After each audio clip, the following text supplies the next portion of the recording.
Welcome to Tenor Tech, where I solve the problems you didn't even know you had. You start by confirming essentials, Android 12 or newer and enough free RAM so Gemini runs fluidly. Sign into your Google account because your preferences and access depend on it. Once done, open Play Store and install or update the Gemini app. Grant microphone and camera permissions if you plan to use voice or image features. Make sure background data is allowed. These steps begin the process. They avoid interruptions and let Gemini authenticate and sync your settings before you dive into queries. Now configure Gemini inside the app. Choose voice input, preferred language, and response style so outputs match your needs.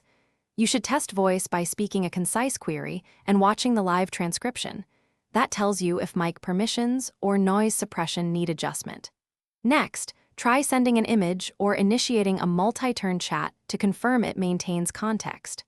Once done, review response length and safety settings. These checks help you understand how Gemini interprets inputs and preserves conversation continuity. Finish by optimizing performance. Tweak data usage limits, set preferred reply length, and verify privacy controls to control what Gemini stores. If responses lag or features act buggy, clear the app cache, force stop, and reopen. That often resolves temporary issues.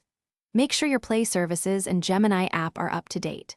If login or sync problems persist despite reinstalling, contact Google support. This final step ensures stable daily use and gives you one practical troubleshooting move to try before seeking help.